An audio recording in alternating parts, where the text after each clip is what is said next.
Hey, Gavox here. So, Madden ratings are out. It's that time of year. If that doesn't get your blood going, I'm going to reach into your chest, grab your heart, and pump it myself. How can you not be kind of excited about this? Football season is almost here. Madden is almost here. MUT ratings will come out on the 22nd, so a week from today. Unless you're watching this tomorrow, then 6 days. Anyways, so here are the team overall ratings. Shout out to Josh for posting this on his Twitter, and I just grabbed it and I'm looking at it. He's a Dolphins fan, so wait, that way. I got this stuff backwards. Dolphins, Omega Low. They're not bad overall, right? Dallas has got a talented roster. Eagles, of course. I mean, obviously, team overalls, those will change. All these ratings will change. We're going to go through some of my issues going forward. We're going to go through why some of the NFL players are having issues, and we'll just have a fun video together.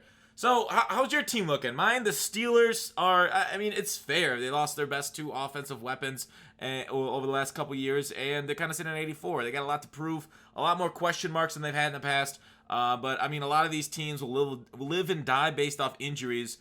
So, early season overalls, I mean, it's still a crapshoot from here on out. So, let's get to the overall ratings database, which I will link in the description below. We know the 499s as they were revealed on that wall. I don't know if you follow the EA account on Twitter or whatever. Instagram, I think they did some stuff there too. But Wagner, Mack, Hopkins, Donald are the 499s in the game. You can argue it differently. Antonio Brown's a 98. You know, as an embittered Steelers fan, I think he's more like a 96. I'd swap him and Odell in overall. But we're not going to get too nitpicky. We're just going to get a little nitpicky, just a good amount. So I want to go position by position here quick as we kind of look through a few of the ones that I'm like, okay, maybe these will change going around. Mahomes is the 97 overall, and it's, you know, hard to debate that as the best quarterback in the game. Him and Tom Brady barely follows him up.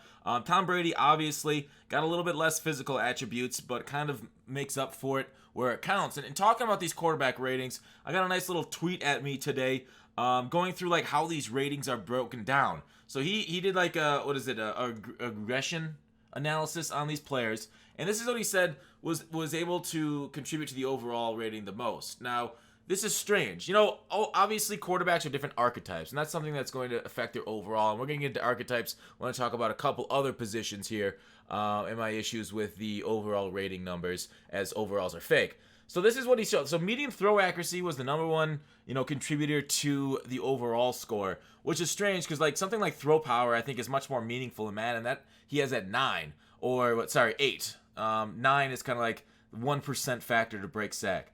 So it's kind of strange because how Mannings are rating adjusting this thing from a few years ago on 538. This I think was prior to archetypes. Basically every single thing was broken down based off one overall rating. Now, obviously one archetypes versus one number for every position isn't like a good or evil there. Like they both have their positives and their negatives.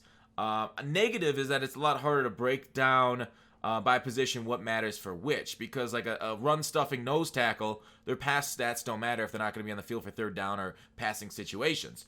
And so like a quarterback, if their archetype, if it factors more on speed, if it's more like the Ravens and their playbook centered around Lamar Jackson, the place that they're going to run, like Tom Brady running an option, it's just not going to work, and his overall will be like a 40. But Tom Brady going like a West Coast system, he's going to be a 99, or 96, what he is.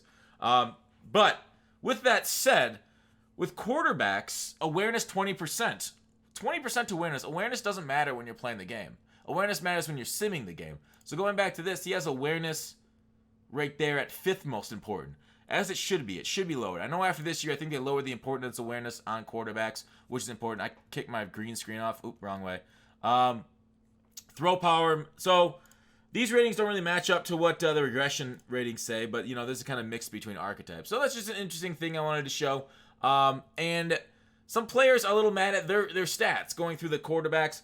I think by the end of the year, obviously, hopefully Aaron Rodgers improves. I think he really deserves, kind of based off his history, to kind of be in the 95 range. But he had a tough year. I had a nice conversation with Moonlight Swami, one of the players, one of the EA staff that do player ratings. And I asked about Rodgers, and he said Rodgers missed more throws last year than he really should have. Wasn't able to see receivers like he should have. So EA broke down the tape and said, Rodgers, you know, you just weren't up to snuff, and you gotta say, I didn't watch the tape. I watched Aaron Rodgers play the game. I watched a few of his games, and then I didn't know what the problem was. Everybody thought it was coaching. maybe Rodgers himself has lost it. Whereas like Rivers going through like career resurgence because of his talent around him and his ability to find open receivers. You know, when you got one of the best, I mean, like, you know, Keenan Allen I think is better than Adams, even though the ratings show differently. Maybe I'm wrong, but I mean, I feel like Rivers also has 2 halfbacks as good as Green Bay's one. I could be wrong there too. Aaron Jones is solid.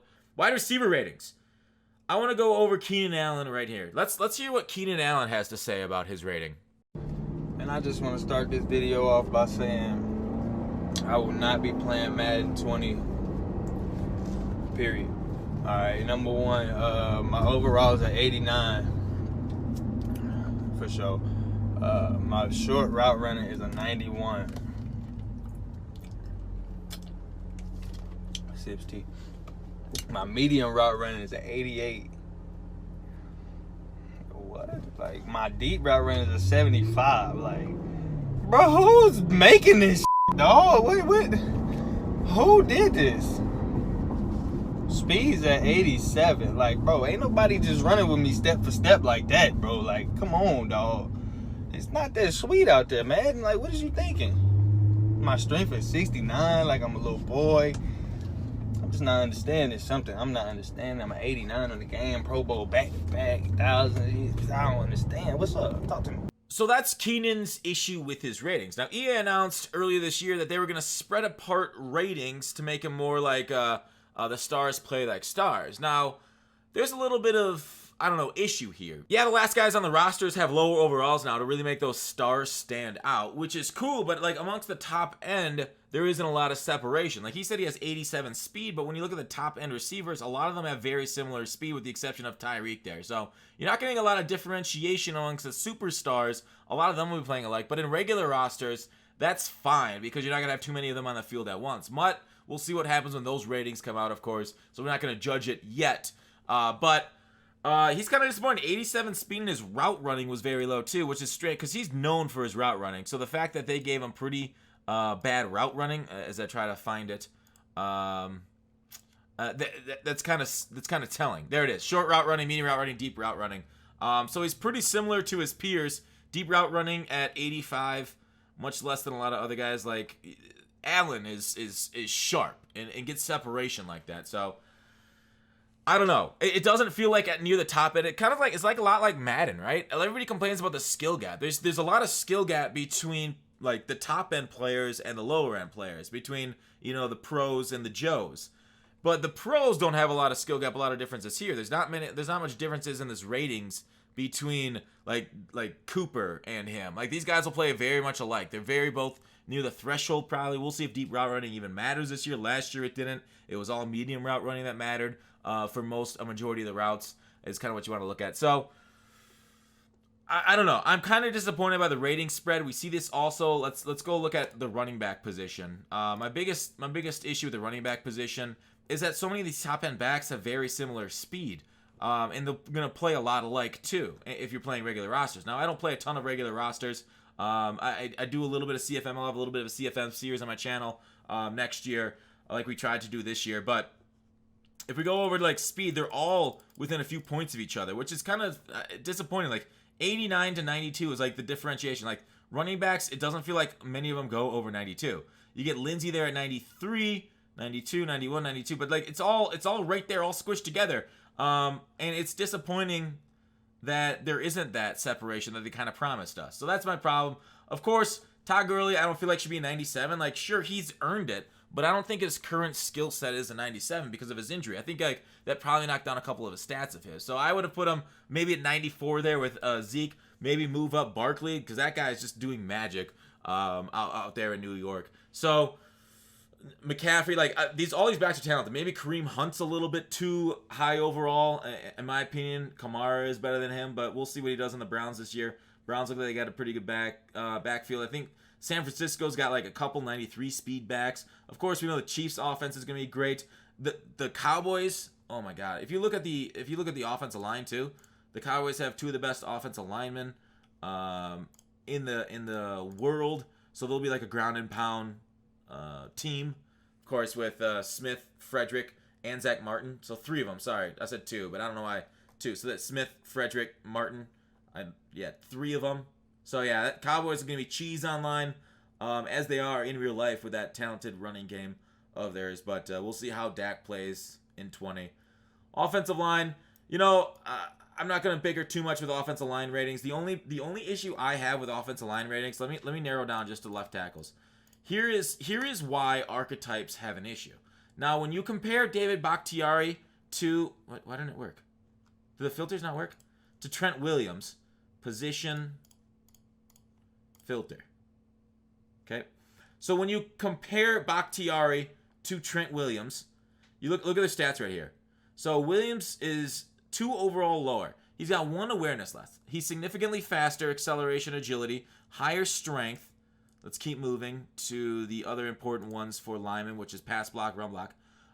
Pass block is 4 less, but run block is 11 more. Better impact block too. Okay, so 11 more run block, but 4 less pass block. Now, as we know, pass block itself does not matter as a stat. Pass block finesse, pass block power matter. So if you're going to take those into account, pass block, this is run block. Let me see if I can't expand this a little bit. Run block power is kind of grayed out, but Bakhtiari has 79 run block power, 91 for Trent Williams. Whereas run block finesse, 84, 95. So 11 more there too. Whereas they have the same pass block power, but 6 more finesse. So really, Bakhtiari's only stat that he has better than Williams is +6 on pass block finesse, but he is significantly. He is like a very average run blocker, but still he's 2 overall higher. So that's something that's kind of confusing. It's because Bakhtiari has like the pass block archetype, so he's a 97 overall pass block guy. So they don't really factor in run block as heavy in that archetype, whereas Trent Williams is much more overall rated. So the fact that Trent Williams is lower overall does not mean that Trent Williams is going to play worse than Bakhtiari. Trent Williams is significantly better than Bakhtiari, unless all you do is pass. Even then, the extra speed for Williams is really nice there to stop some of the speed rushes. So that's my problem. Another issue, another position that hangs out for that I saw some people that are confused about is defensive tackle. Defensive tackle sitting at a 95 overall, Damon Harrison. Everyone's like, well, how does he deserve a 95? Well, his archetype is run stuffer, right? So all that he has is block shed, and, he's a thick boy, right? So he's power move, finesse move. Again, you can't really see the power move in this thing, which is too bad. I wish I could just go over 1. So block shed is at 98, right? One of the best run stuffers in the game. He deserves it. So that makes him a 95 overall, but on third down, 67 finesse move on the screen and 81 power move. So he'll play like a 70 overall rushing the passer on third down. So Harrison, he's got a 95. You're like, oh, this is a superstar defensive tackle. No, I would much rather have guys that are more well-balanced at defensive tackle than Harrison, unless all I want to do is stop the run. Somebody like, I don't know. So we'll even go down further. Kenny Clark, power move 86. What's his finesse? 67. So he's got better finesse or better power move, but worse block shed. So he's a better pass rusher. Like, I'd rather have a Myles Garrett, somebody more balanced than a Damon Harrison. Who else is pretty close on the block shed? Pierce. What's Pierce's power move? Not good either. So it really, Chris Jones, terrible at block shed though. Yeah, Harrison is really unique in his high 90s block shed. So that's really neat for him. If we look at other positions, we have other guys with high end block shed. We can look at that. You know what I'm really surprised by is the fact that Clowney's got such low block shed. Right? If you look at, he was like the number 1 defender against the run. Maybe my head's in the way. My head might be in the way. God, I should minimize myself. Clowney's only got 89 block shed. That should really be like 95, 97, being such a good edge run defender. But they gave Aaron Donald 97 block shed, 96 finesse. He's Aaron Donald, right? Mac only got 93, 92 finesse, and then his power move at 97 is gorgeous. So yeah, obviously this player is going to play very well. But that's the way the game plays. I know a lot of people are angry.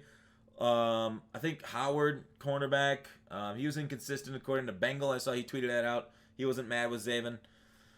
I think my biggest also an issue is maybe with the way they knock some guys down for injuries. But I don't know. What do you guys think about Earl Thomas? I feel like Earl Thomas is a little highly rated. He's by far and away the best safety in the game.